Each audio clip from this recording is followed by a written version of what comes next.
राजनाथ सिंह कुछ सुना रहे हैं, सुनाते हैं आपको क्या कह रहे हैं। और द्विपक्षीय समझौतों एवं प्रोटोकॉल के अनुसार शांति एवं स्थिरता सुनिश्चित किया जाना चाहिए।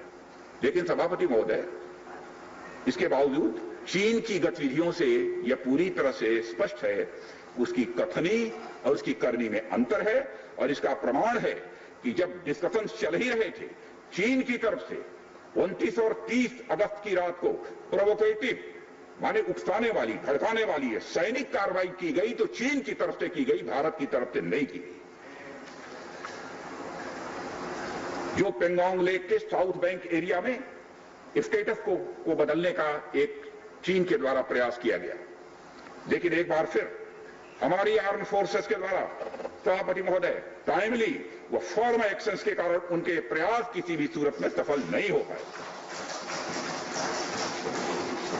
सभापति महोदय, जैसा कि उपर्युक्त घटनाक्रम से स्पष्ट है, चीन की कार्रवाई से हमारे विभिन्न द्विपक्षीय समझौतों के प्रति उसका डिसरिगार्ड दिखता है।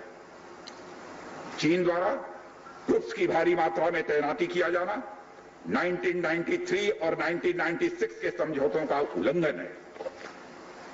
एलएसी का सम्मान करना और उसका कड़ाई से पालन किया जाना सीमा क्षेत्रों में शांति और सद्भाव का यह आधार है, और इसे 1993 और 1996 के समझौतों में स्पष्ट रूप से स्वीकार भी किया गया है, जबकि हमारी आर्म्ड फोर्सेस इसका पूरी तरह से पालन करती हैं।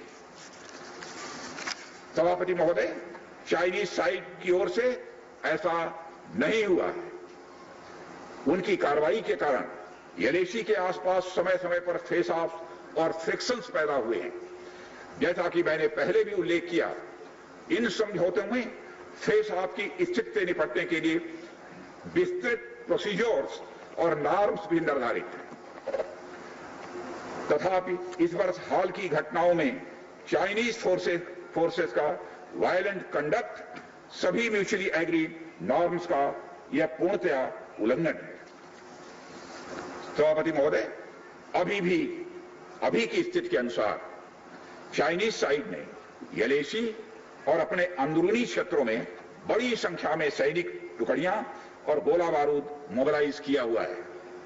पूर्वी लद्दाख और गोगरा, कोंकड़ा और पेंगोंग लेक का नॉर्थ और साउथ बैंक्स पर कई फ्रिक्शन एरियाज हैं। चीन की कार्रवाई के जवाब में हमारी आर्म फोर्सेस ने भी इन क्षेत्रों में उपयुक्त काउंटर डिप्लॉयमेंट्स किए हैं, ताकि भारत की सीमा पूरी तरह से सुरक्षित रहे। अध्यक्ष महोदय, सदन को आश्वस्त रहना चाहिए, फिर से बात दोहराना चाहता हूं सभापति महोदय, सदन को आश्वस्त रहना चाहिए कि हमारी आर्म फोर्सेस इस चुनौती का सफलता से सामना करेंगी, और इसके लिए उन्हें सचमुच उन पर हमें गर्व है।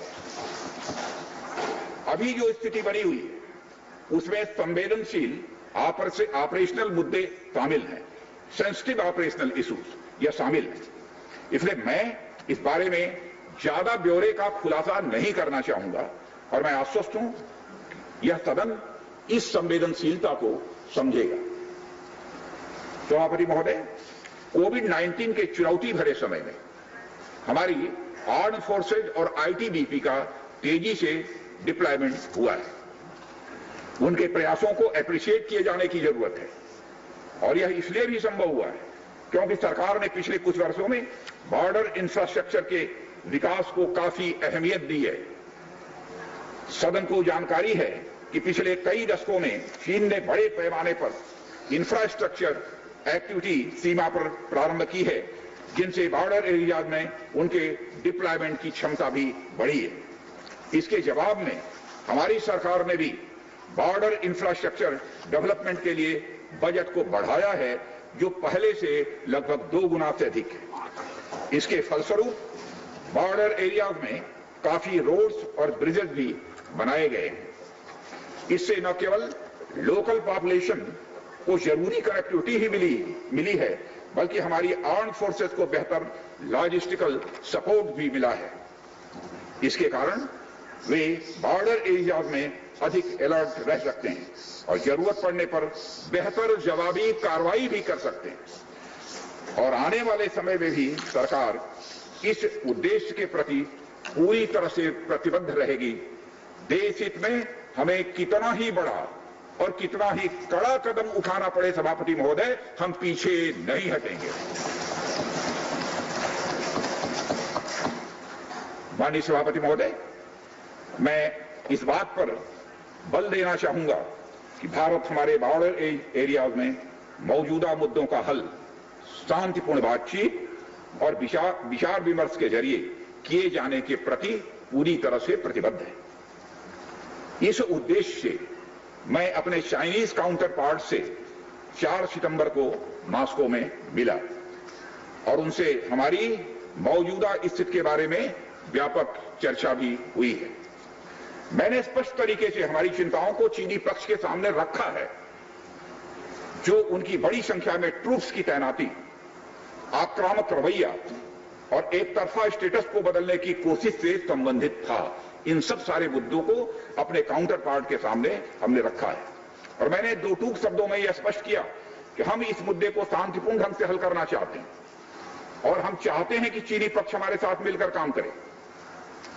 वहीं हमने यह भी स्पष्ट कर दिया कि हम भारत की एकता, संप्रभुता और अखंडता की रक्षा के लिए पूरी तरह से प्रतिबद्ध हैं। यह भी हमने पूरी तरह से स्पष्ट कर दिया। इसके बाद मेरे सहयोगी विदेश मंत्री श्री जयशंकर जी भी 10 सितंबर को मॉस्को में चाइनीज विदेश मंत्री से मिले। दोनों एक एग्रीमेंट पर पहुंचे सभापति महोदय कि यदि चाइनीज साइड द्वारा सिंसियरली और फेथफुली एग्रीमेंट को इंप्लीमेंट किया जाता है तो कंप्लीट डिसएंगेजमेंट प्राप्त किया जा सकता है और बॉर्डर एरियाज में शांति भी स्थापित की जा सकती है।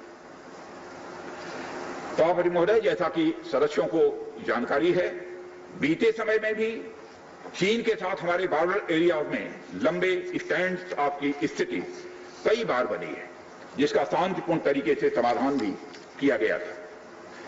हालांकि इस वर्ष की स्थिति, चाहे वो ट्रूप्स की स्केल ऑफ इन्वॉल्वमेंट हो या फ्रिक्शन पॉइंट्स की संख्या हो, हम पहले से बहुत अलग हैं।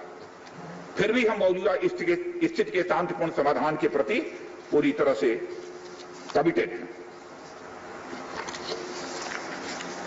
अध्यक्ष महोदय, युद्ध की शुरुआत तो हमारे हाथ में होती है, लेकिन उसका अंत नहीं होता है और मुझे कई बार ताज्जुब होता है कि शांति का यह संदेश जिस धरती से पूरे विश्व को गया है, उस धरती की शांति में विघ्न के द्वारा विघ्न डालने का प्रयास किए जाते हैं। और अध्यक्ष महोदय, सदन के माध्यम से मैं हमारे 130 करोड़ देशवासियों को आश्वस्त करना चाहता हूं कि हम देश का मस्तक झुकने नहीं देंगे, न ही हम किसी का मस्तक झुकाना चाहते हैं। इस राष्ट्र के प्रति, इसकी सुरक्षा के प्रति हम पूरी तरह से दृढ़ संकल्प हैं। अध्यक्ष महोदय, इस सदन की एक गौरवशाली परंपरा रही है कि जब भी देश के समक्ष कोई बड़ी चुनौती आई है तो इस सदन ने भारतीय सेनाओं की दृढ़ता और संकल्प के प्रति अपनी पूरी एकता और पूरा भरोसा दिखाया है। साथ ही सीमा क्षेत्र में तैनात अपने बहादुर सेना के जवानों के शौर्य, पराक्रम और सीमा की सुरक्षा के प्रति उनकी प्रतिबद्धता पर इस सदन ने पूरा विश्वास भी व्यक्त किया है। मैं आपके माध्यम से देशवासियों को यह विश्वास दिलाना चाहता हूं कि हमारे आर्म फोर्सेस के जवानों का जोश एवं हौसला बुलंद है सभापति महोदय, और हमारे जवान किसी भी संकट का सामना करने के लिए पूरी तरह से दृढ़ प्रतिज्ञ हैं। और इस बार भी सीमा पर हमारे वीरों ने किसी भी प्रकार की आक्रामकता दिखाने के बजाय धैर्य और साहस का परिचय दिया है। हमारे यहां कहा गया है कि साहसे खलु श्री वसति, यानी साहस में ही विजय श्री का निवास होता है। और हमारे सैनिक तो साहस के साथ साथ संयम, शक्ति, शौर्य और पराक्रम की जीती जागती प्रतिमूर्ति है सभापति महोदय। महोदय, माननीय प्रधानमंत्री जी के बहादुर जवानों के बीच जाने के बाद हमारे कमांडर तथा जवानों में यह स्पष्ट संदेश गया है कि देश के 130 करोड़ देशवासी जवानों के साथ खड़े हैं। उनके लिए बर्फीली ऊंचाइयों के अनुरूप विशेष प्रकार के गर्म कपड़े, उनके रहने का स्पेशलाइज्ड टेंट तथा उनके सभी अस्त्र शस्त्र व गोला बारूद की पर्याप्त व्यवस्था की गई है। महोदय, हमारे जवानों का हौसला बुलंद है। दुर्गम ऊंचाइयों पर जहां ऑक्सीजन की बराबर कमी बनी रहती है तथा तापमान भी शून्य से नीचे होता है, उनके उत्साह में कोई कमी देखने को नहीं मिलती है और वे सियाचिन, कारगिल आदि जैसी ऊंचाइयों पर अपना कर्तव्य इतने वर्षों से लगातार निभाते चले आ रहे हैं। सभापति महोदय, यह सच है, हम लद्दाख में एक चुनौती के दौर से गुजर रहे हैं, लेकिन साथ ही मुझे पूरा भरोसा है कि हमारा देश और हमारे वीर जवान इस चुनौती पर खरे उतरेंगे। मैं इस तरह से अनुरोध करता हूं कि हम एक ध्वनि से अपनी सेनाओं की बहादुरी और उनके अदम्य साहस के प्रति सम्मान प्रदर्शित करें और इस सदन से दिया गया एकता व पूर्ण विश्वास का संदेश पूरे देश और पूरे विश्व में गूंजेगा और हमारे जवान जो कि चीनी सेनाओं से आंख मिलाकर अडिग खड़े हैं, उनमें एक नए मनोबल, ऊर्जा व उत्साह का सभापति महोदय संचार होगा। इन्हीं शब्दों के साथ मैं अपना वक्तव्य समाप्त करता हूं। बहुत बहुत धन्यवाद। धन्यवाद राजनाथ जी, आपने सविस्तार। रक्षा मंत्री राजनाथ सिंह का संबोधन आपने सुना। उन्होंने देश की सैन्य शक्ति को सलाम किया, सैन्य शक्ति को किस प्रकार से फिलहाल सुदृढ़ किया गया, अपने संबोधन में उन्होंने उसका भी जिक्र किया। तो राज्यसभा में रक्षा मंत्री राजनाथ सिंह को आपने सुना, उनका संबोधन आपने सुना और कई अहम बातें उनकी ओर से कही गई हैं, चाहे हमारी सैन्य ताकतों को सुदृढ़ करने की बात हो या उन ताकतों को और भी ज्यादा मजबूती देने की बात हो या फिर पड़ोसी मुल्कों से लड़ाई की बात हो। तो आपने उनको सुना, उनके संबोधन में उन्होंने सैन्य शक्तियों की बात कही, किस तरह से लगातार सैन्य शक्तियों में वृद्धि की जा रही